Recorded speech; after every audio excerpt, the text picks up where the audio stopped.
I got friends that I know that I'm only gonna hear from in a time of need. I got friends that hit me up when it's been a long time they ain't heard from me. I got friends that will just be cool if I make that call and tell him it's peak. If he puts you on a shirt, he did it for me, it's a loyalty. I got friends that won't go anywhere else, she calls me the TBE.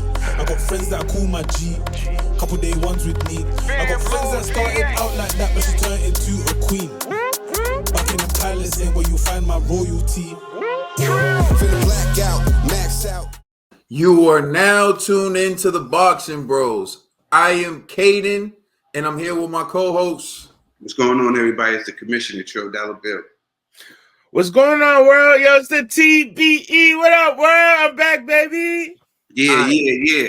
So G is not with us today. He had other, engagements that he had to deal with. So he's not with us. But we got to send a shout out to G, who predicted this fight would be over in the 9th round with Munguia stopping John Ryder, and he hit the prediction 100%. G24. Listen, G said G23 because it rhymed, but it may be G24 because our prediction records currently stand at G 3-0, Trill 2-1. Myself 2-1 and Ned 1-0. Of course, G is. Hey, yo, that's how he go. That's how he get it, baby. Of course, G is 3-0 due to a bad decision, but sometimes it takes a little bit of luck. So it may actually be G24 instead of G23. All right, the first topic we're going to discuss on Boxing Bros was Munguia's victory over John Ryder more impressive than David Benavidez' victory over Demetrius Andrade? And we're taking it there because, of course, we know that both of these guys are calling out Canelo. They both want the Canelo fight. And David Benavidez took to Twitter to say, after the Munguia fight, this an easy knockout.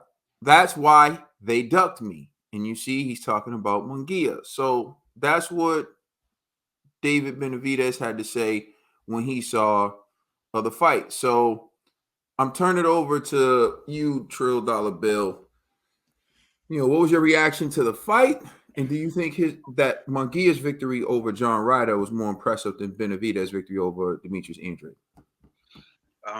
Before I jump into all that, I want everybody in the comments section to say a happy belated birthday to my bro, the TBE. You know what I'm saying? Yeah, that's right. We didn't get the chance to, rock out for my bro, man. So shout out to the TBA. Happy birthday. I love you. You already much love, bro.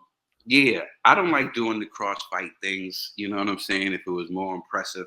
All I know is that I think that at this stage of their careers, I do think that Boo Boo is a better opponent than a Ryder, But hey, you can't compare unless they get in there with the people. You know what I'm saying?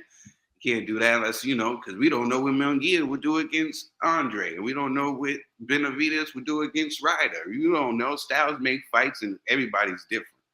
So as far as that, but Munguia, we knew it was going to happen. The young kid, that's been learning boxing, has been, getting better as he's going, taking a lot of time, is finally, went out there and he did what he was supposed to get against a guy with a lot of wars and, a lot of, wear and tear. That's what we said last week. This was like a gimme. We all picked Munguia to win by stoppage. You know what I'm saying?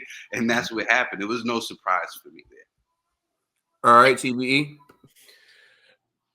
Yeah, just like Trey, I don't like comparing the fights. They both were good stoppages. At some point, it looked like Ryder was bringing it to. Ryder was trying to get his groove going against Munguia, but Munguia just had his number all night. And after like 3 knockdowns, I thought they should stop there after like the second knockdown, honestly. But after the third knockdown, and then the ref was like, "Yes, he had enough." When he got up from that knockdown, he just looked like he was lost. He was in a different world. And McGill just like was on in a different gear. Like you can't mess with him. But both fights, both knockouts were impressive. Even though I wanted the hometown kid to win. It is what it is. I was excited with the fight, like what I just saw, and it's a good. It's like they both were impressive victories. You know, they both were battle tests and they both won, so you can't be mad at that. Well, I like comparing. In fact, that's what boxing is all about. That's what everything's about. That's how you have pound for pound lists. That's how you give out awards. That's how you do everything. It's about what's most impressive. It's not about who would win in a fight, but you're asking who was more impressive, right? And that's what we do in everything, really. We make those comparisons until they fight. Hopefully, at some point, we will see Munguia and Benavidez in the ring with each other.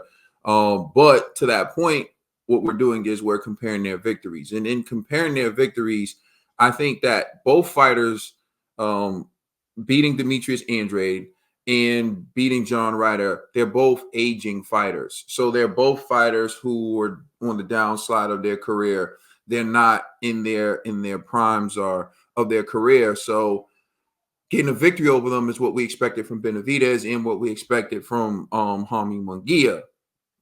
Now, to say which one's more impressive, to me, I would have to roll with the victory over John Ryder, only because Munguia was able to stop John Ryder and Canelo didn't stop John Ryder. Now, of course, we all know that Munguia benefited from getting John Ryder after Canelo put the beat down on him, and John Ryder's nose was being held together with tissue and tape, like literally being held together with tissue and tape. So it's about what the public's going to see. The public is already saying Munguia stopped Ryder and Canelo couldn't, right? Whereas if you look at the common opponent with Benavidez and Canelo stopped Plant and Benavidez couldn't. So in terms of who's winning in the court of public opinion, Munguia is going to be winning in the court of public opinion at this moment. But I do get what you're saying, Trill and Ned. We don't really like to go off of what you did in these fighters, but that's the new social media era. That's what these new boxing fans are doing. That's what the fanboys, that's what everyone's doing. So we got to jump in and kind of bring some objectivity to it. But I get what you're saying. At the end of the day, whoever has a more impressive victory isn't necessarily who's going to win in a fight. I'll give you an example. Look at Floyd Mayweather's victories over Miguel Cotto and Ricky Hatton. Look at Manny Pacquiao's victories over Miguel Cotto and Ricky Hatton. But look at what happened when they actually fought each other. All right. Thank you for watching. Please like, share, and subscribe. Remember, you can... Let us know how you feel. I'm sorry. Let us know how you feel in the comment section. Please like and subscribe. Check us out on Instagram and Twitter. And please check out our podcast on all major streaming services. You know who you rocking with. It's the Boxing Bros.